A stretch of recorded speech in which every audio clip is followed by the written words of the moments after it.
Doctor ইউনূসকে কি আপনি vote দিয়েছেন? সে তো অনির্বাচিত সরকার, সে জনগণের ভোটে নির্বাচিত সরকার নয়, জনগণের ম্যান্ডেট নিয়ে আসেনি। অতএব তার কাছে এত দাবি নিয়ে আপনারা কেন যাচ্ছেন? কি কারণে সে দাবি পূরণ কেন করে দিবে আপনাদের? আপনি দাবি নিয়ে যাচ্ছেন প্রতিদিনই, তাকে একদণ্ড শান্তি দিচ্ছেন না, কাজ করতে দিচ্ছেন না। সে তো আপনাদের দাবি পূরণ করার জন্য ওখানে আসেনি বা ওখানে তাকে আনা হয়নি। দেখেন, আপনারা ধৈর্য ধরেন। যখন আপনি নিজে ভোট দিবেন, ভোট দিয়ে একটি নির্বাচিত সরকারকে ক্ষমতায় আনবেন, তখন আপনার দাবি যুক্তিসঙ্গত আছে। কারণ আপনি তাকে ভোট দিয়ে ক্ষমতায় এসেছেন, আপনার দাবি দাওয়া তুলে ধরার জন্যই তো তাকে ক্ষমতায় এনেছেন। ক্ষমতায় আনার তো একটাই কারণ যে আপনি আপনার অধিকার পাবেন।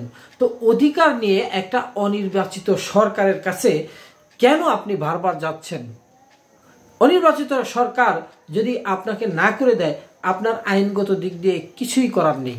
যাও, জনমুক্তি আন্দোলন দাবি করছে যে হাইকোর্ট থেকে একটা রিট দেওয়া হোক বা আদেশ দেওয়া হোক যে অন্তর্বর্তীকালীন সরকারের কাছে কেউ দাবি নিয়ে যেতে পারবে না, রাজপথে দাঁড়াতে পারবে না।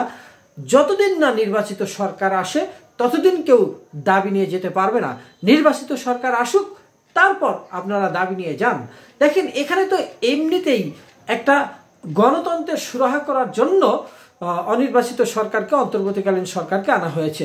এখানে পুরোপুরি গণতন্ত্র আছে, এটা কিন্তু আপনি যদি মানেন সেটা কিন্তু হবে না। কারণ অনির্বাচিত সরকার জনগণের ইচ্ছার প্রতিফলন ঘটায় না, কারণ তাকে জনগণের ইচ্ছার প্রতিফলনে আনা হয়নি। ফলে গণতান্ত্রিক মূল্যবোধ এবং প্রক্রিয়া নিয়ে আপনি যতই তার কাছে যান, সে তো পারতেছে না।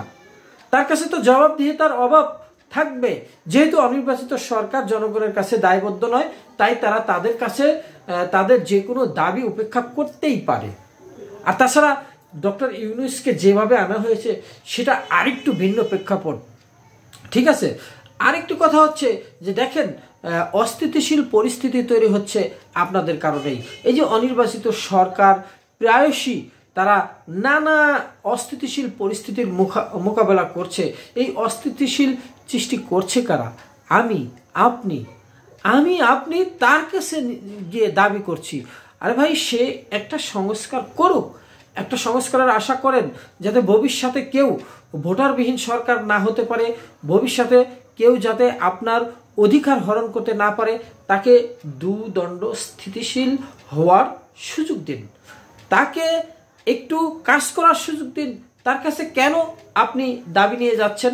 দেখেন, আন্তর্জাতিকভাবে ডক্টর ইউনূস কিন্তু অনেক শক্তিশালী, international star, idol, international celebrity. তার মতো লোককে যদি শান্তিতে একটু কাজ করতে দেন, তাহলে মনে হয় ভালো হবে। জনমুক্তি আন্দোলন মনে করছে উনি তো আর ক্ষমতার ব্যবহার করছেন না। অনির্বাচিত সরকার, উনি চাচ্ছেন যে সুষ্ঠু নিরপেক্ষ একটা নির্বাচন দিয়ে চলে যাবেন।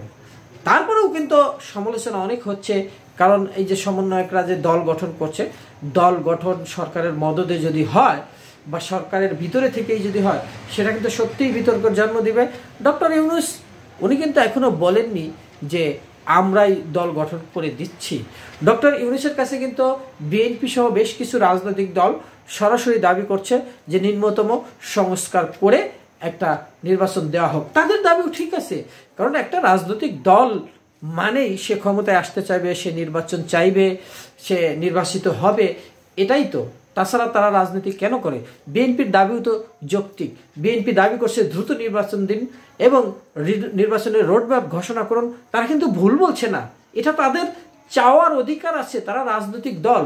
আবার কোনো কোনো রাজনৈতিক বলতেই পারে যে সংস্কার শেষে নির্বাচন দেওয়া হোক, আরও সংস্কার হোক, এটাও তাদের অধিকার। তাই আমি বলছি কি, যে বাংলাদেশের ভবিষ্যৎ প্রজন্মের ভালোর জন্য আপনি এখনই দাবি নিয়ে যাবেন না। আর সরকারের প্রতি, এই ইউনূস সরকারের প্রতি দাবি, বা যারা নীতি নির্ধারক উপদেষ্টারা আছে, জরুরি একটা হাইকোর্টে রিট দায়ের করুন। রিট দায়ের করলে এমনভাবে দায়ের করবেন যাতে কেউ রাজপথে কোনো দাবি নিয়ে যেতে না পারে। কারণ আমরা দাবি পূরণ করে দেওয়ার কেউ না, এই মর্মে যে দাবি পূরণ করে দিবে। আপনি যাকে ভোট দিয়ে আপনার ভোটের মাধ্যমে নির্বাচিত হয়ে সরকারে এসেছে, তার কাছে আপনি দাবি করবেন। কারণ দাবি করার অধিকার আপনার আছে, আপনি তাকে ভোট দিয়েছেন।